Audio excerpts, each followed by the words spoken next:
최근 국립정신건강센터가 우리나라 국민 3,000명을 대상으로 2024 국민 정신건강 지식 및 태도 조사를 실시했습니다. 우리나라 국민 10명 중에 7명이 정신적인 문제를 안고 있다. 이런 결과가 나왔는데요. 관련 내용 숭실사이버대학교 이호선 교수 모시고 이야기 나눠보도록 하겠습니다. 교수님 안녕하십니까? 안녕하세요. 예. 반갑습니다. 자, 이번 조사 교수님도 보셨을 텐데요. 2년 전에 실시했던 결과보다 더 안 좋아진 결과라고요. 안 좋아졌습니다. 실제 2022년 했던 결과 그리고 2024년에 나온 결과를 비교해 보면 전체 수치가 한 10% 정도 증가한 거로 나오는데 네. 이건 정신건강의 전반적인 평가 지수가 나빠졌다는 걸 의미하는 겁니다. 그래서 우리가 느끼는 우울감도 또 스트레스도 전반적인 불안정성 이런 것들도 다 증가했다는 이야기인데 이건 우리가 생각하는 지표가 이렇게 나온 거죠. 예. 그러나 일상 속에서 우리가 포함되지 않은 항목들까지 다 포함한다면 이건 훨씬 더 높아질 가능성이 굉장히 높기 때문에 이 지표에 안주할 것이 아니라 경각심을 가지고 앞으로 우리가 정신건강 차원에서 어떻게 정부가 여러 계획과 또 지침을 가져갈 것인지에 대해서 일종의 하나의 호소를 하고 있다라고 보시면 될 것 같습니다. 예. 그러면 조사 내용은 어떤 거였습니까? 조사 내용은 우리가 정신건강과 관련된 이야기이기 때문에 전반적으로는 한 15개 정도의 문항을 가지고 있거든요. 예. 그중에는 뭐 우리가 많이 하는 우울감에 관련된 것, 스트레스에 관련된 것, 또 불안에 관련된 것, 그 밖에 내가 가지고 있는 미래에 대한 낮은 전망 이런 요소들을 다 포함하고 있고요. 그 전체 15개 항목 중에 나는 그중에 하나라도 해당이 된다라고 체크한 분들, 예. 이 분들이 1년 동안의 나의 감정에 대한 평가였는데 이 부분을 대부분 좋지 않게 평가를 했고 이 좋지 않은 평가라고 하는 건 이 사람들이 가지고 있는 전체 지표 그리고 15개 항목들 중에 하나라도 포함됐다 그러면 이게 되게 낮을 것 같은데 이 항목들은 1년 동안의 경험을 적기 때문에 예. 굉장히 진지하고 심각하게 바라봐야 될 결과고요. 이 결과 우리나라 국민 4명 중에 3명 그러니까 한 74% 정도는 나는 1년 중에 이런 불안과 또 스트레스와 우울감을 포함한 전반적인 정신건강에 어려움을 겪었습니다라고 체크를 한 거거든요. 예.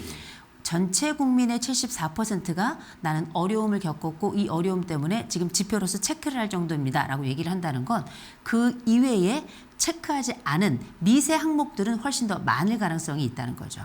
사실 뭐 요즘 시대를 살아가는 사람들에게 이런 스트레스라든지 불안이라든지 이런 거를 정말 갖지 않은 사람이 없을 거다 이렇게 좀 생각을 할 수도 있을 것 같긴 한데 그러면 이 정신적 문제의 원인은 어떻게 봐야 하겠습니까?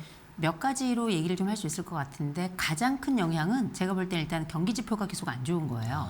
경기 지표가 안 좋다는 얘기는 우리가 현재 겪는 어려움뿐만 아니라 미래에 대한 전망까지 함께 묶어서 내가 지금 현재 살아가는 삶이 어떨 것인가 또 내가 앞으로의 삶은 어떨 것인가에 대한 총체적인 하나의 평가를 거기다 담는 거거든요. 예. 근데 이제 지금 장기적으로 경기 지표가 좋지 않기 때문에 또 코로나 이후로 경기가 계속 나빠지고 있는 국면이잖아요. 이렇다 보니까 여기에 대한 불안이 굉장히 높이 있는 거고 또 거기에 굉장히 확산적 감정을 갖고 한 것 중에 하나가 바로 SNS입니다. SNS라고 하는 게 우리가 내가 댓글을 달거나 혹은 다른 사람의 글을 볼 동안에 그 사람이 가지고 있는 간접 감정을 내가 가지고 오는 거예요. 일명 이걸 감정을 공유한다라고 하는 건데 네네.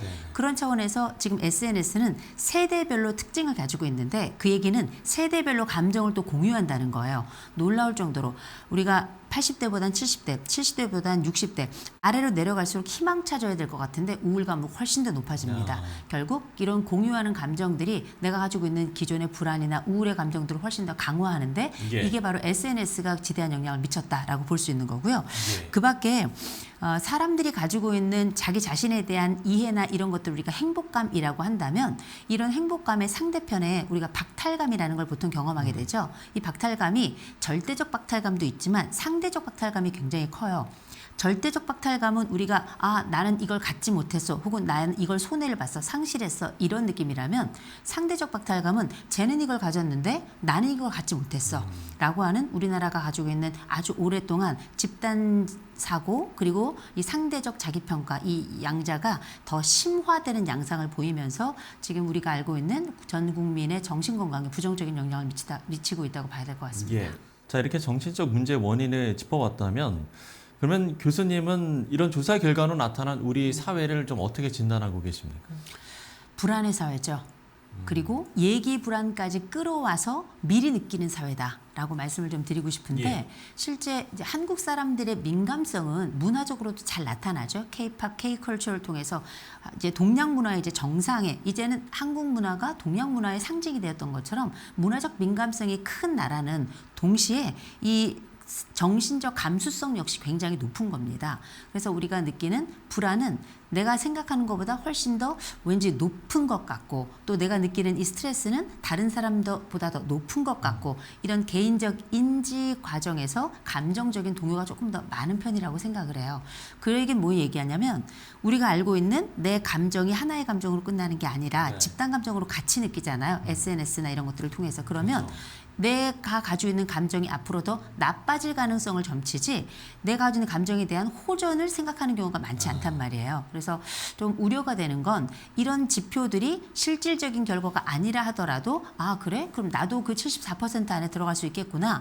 그리고 앞으로 우리 경기 지표가 더 나빠질 거라고 생각을 하고 SNS를 통해서 내가 이런 감정들을 강화하고 동시에 내가 가지고 있던 기존의 여러 기질들이나 아니면 이런 상대적 박탈감들이 조금 더 강화되기만 한다면 어쩌면 이 부분은 더 안 좋은 방향으로 갈 가능성이 굉장히 높다라고 우려가 되고요. 네. 그럼에도 불구하고 우리가 기억해야 될 건 나빠지는 것만 있는 건 없어요. 대신 시스템도 좋아지고 있습니다. 그래서 지금 우리 전국민 마음투자 사업이라는 것도 있죠. 그래서 바우처를 받아서 누구든지 가서 상담을 받을 수 있도록 이런 시스템이 돼 있고 이것 이전에도 이미 우리가 코로나 때 많이 경험하셨을 겁니다. 정신복지 건강센터라든지 아니면 뭐 건강가정지원센터라든지 이런 곳에서 항상 무료로 상담을 받을 수 있도록 돼 있고 24시간 무료로 이런 위기 상황에 대처하는 여러 전화들이 준비가 돼 있거든요. 예.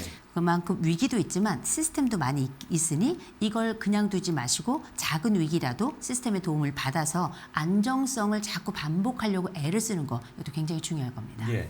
자, 도움을 요청했을 때 가장 큰 도움을 준 사람 성직자였다는 결과도 나왔더라고요. 네, 이게 참 흥미로운 결과죠. 네, 그러니까. 아, 목사님들 감사합니다.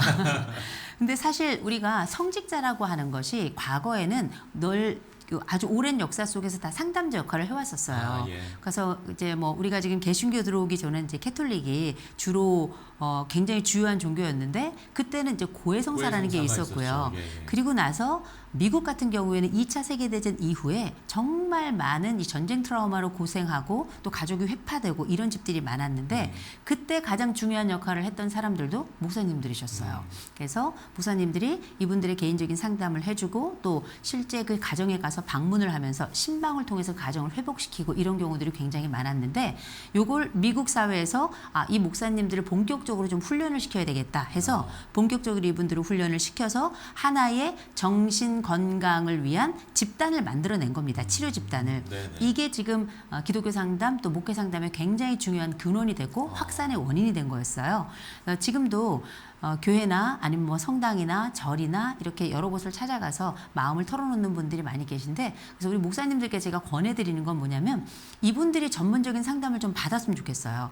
제가 한국 기독교 상담심리학회에 지금 기획이사로 있는데 그 영역에 들어오셔서 교육도 좀 받고 상담 임상 훈련도 해가고 또 분석을 받아보면 내가 이 상담을 우리 성도를 어떻게 더 잘 돌볼 수 있고 보호할 수 있고 이분들과 더 좋은 상담을 위해서 무엇이 필요한가를 잘 알게 되거든요. 지금 현재 많이 기대고 있는 여러 교인들 또 이 성직자를 바라보고 있는 많은 분들에게 보다 전문적인 서비스를 할 수 있는 정말 절호의 기회라고 저는 생각을 합니다. 예. 한번 생각해 보셨으면 좋겠어요. 말씀하신 대로 교회가 할 수 있는 일이 그렇기 때문에 구체적인 역할들이 좀 많을 것 같거든요. 이 부분에 대해서 조금 더 자세하게 이야기를 해주신다면 어떤 것들이 좀 있겠습니까? 일단 교회가 가지고 있는 정말 좋은 자원 중에 하나는 예배라고 하는 자원 자체가 일종의 회복의 공간이고 치유의 공간이에요. 우리가 예배를 통해서 그 순간에 하나님을 만나고 하나님을 보는 경험을 하잖아요. 그렇죠. 그런데다가 교회가 가지고 있는 정말 좋은 시스템이 있어요. 신방이 있습니다. 이 신방이라고 하는 게 일명 찾아가는 마음 서비스라고 저는 생각을 해요. 찾아가서 보통 보면 뭐 이를테면 구역장님이나 아니면 순장님들이나 다들 계시지만 셀장이나 그럼 그 공간을 찾아가서 그 집에 숟가락이 몇 개인지 그 집에 애가 어떤지 그 집에 배우자가 어떤지 그래서 이 집이 가지고 있는 경제적인 어려움이 어떤지 이런 것들을 주기적으로 방문을 하잖아요. 이런 찾아가는 서비스를 지금 국가에서 해야 되는 차원인데 이걸 교회가 선도적으로 지금 하고 있는 겁니다. 너무나 중요한 작업이기 때문에 이렇게 찾아가는 역할을 하고 거기서 예배만 드리는 게 아니라 가족의 이야기를 듣고 위로를 하는 이런 과정에 그 담당하시는 분들에 대한 교육을 제가 볼 때는 제가 아까 말씀드렸던 뭐 한국기독교 상담심리학회라든지 이런 상담 학회들에서 이런 서비스를 하고 있어요. 그러니 그런 서비스를 좀 받으셔서 이분들이 보다 좋은 돌봄을 할 수 있도록 보다 구체적인 돌봄을 할 수 있도록 이런 시스템을 좀 갖춰가는 것도 좋을 것 같습니다. 예, 자 이렇게 당부의 말씀까지 들어봤습니다. 지금까지 숭실사이버대학교 이호선 교수와 이야기 나눠봤습니다. 교수님 오늘 말씀 고맙습니다. 고맙습니다.